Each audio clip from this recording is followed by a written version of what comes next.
Welcome back to CUTV News Center. I'm Allison Steinheiser with sports. After starting off hot, the California University women's basketball team has cooled off. The Vulcans were looking to end their skid against IUP on Wednesday night and gain momentum the last few games before heading into playoffs. The women's team had their pink out on Thursday night. Brooke Williams passes up to Amy Johns on the wing, who drains a three-point shot to put Cal up by 5. But IUP comes back to get it within 1 on that nice bank shot.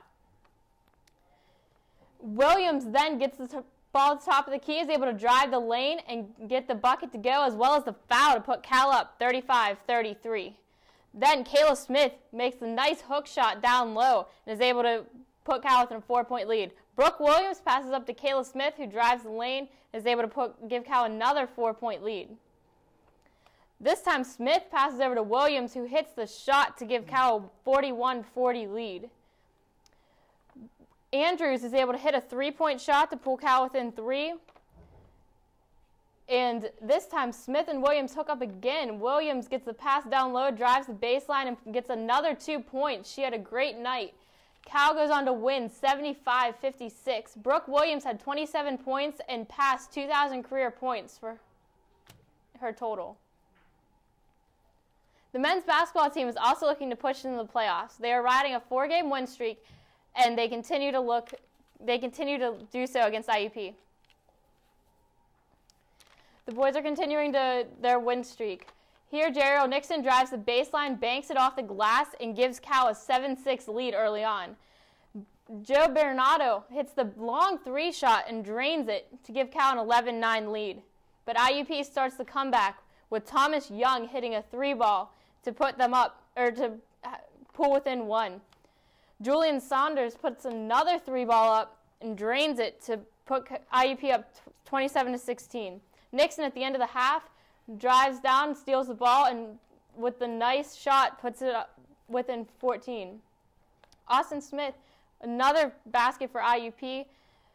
Tipton's trying to keep it close to the 3-ball for Cal, as is Williams, who steals it and is able to go down and pull within 19 of IUP. But in the end, IUP was just too strong. As here you see Daryl Webb with the nice basket over the top of the defender. IUP would go on to win by a score of 74-52. Young had 14 points and Nixon added 11.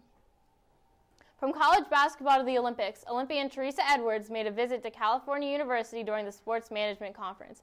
Alex Vuzlucci has the story. Today marked the first annual Sports Management Conference here at California University of Pennsylvania. The university hosted a number of different speakers, most notably Teresa Edwards. Ms. Edwards is the most decorated basketball player in U.S. Olympic history. She spoke with a poetic prowess on a number of different subjects, but touched mostly on the traits of successful men and women. It can be quite intimidating standing up here. When I asked the 4-time Olympic champion what she hoped the dapper-looking group of sports management majors in attendance would take away from her speech, Edwards answered in 2 parts. I want them to dare to dream to be different. I don't want them to just sit in the seat and try to they can reinvent their way. I want them to reinvent it. I don't want people to just be content with their jobs, first of all. Don't be content with just being another sports person. And second of all, approach a hockey game, approach a women's basketball game like you were going to the Super Bowl. Edwards' comments were well received by the students in attendance who, for the first time, had networking opportunities come to them. So what we wanted to do was try and host something here so we can maximize the amount of students that could get an opportunity to meet all these people, network, build contacts. It's been a long way from her hometown of Cairo, Georgia, to the top of the Olympic podium, all the way to Cal. But Edwards wanted the sports management majors in attendance to know that everyone has to start small. Come on, Cairo to California, man. For CUTV News Center, I'm Alex Vuzlucci. Thanks, Alex. While some Olympians are in training, others are currently competing in the Vancouver Winter Olympics.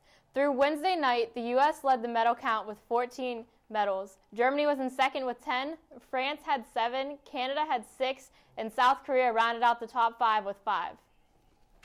So There are a lot of unique sports in the Winter Olympics. What are some of the ones that you guys like to watch? All I've been able to really watch these past few days, it's either been curling or hockey. And there are lots of people excited about curling, and then hockey's just great to see anytime. Well, I was actually excited when Sven Kramer won the gold for the Netherlands for speed skating. He was one of my faves, and I was rooting for him. I really like watching curling and speed skating as well, but definitely hockey is my favorite. Definitely. Hoping for that Canada-Russia final. That'd be really cool, especially for all the Pens fans. Alrighty, Allison, thank you very much. And that'll do it this week for us here on CUTV News Center. We'll see you next week.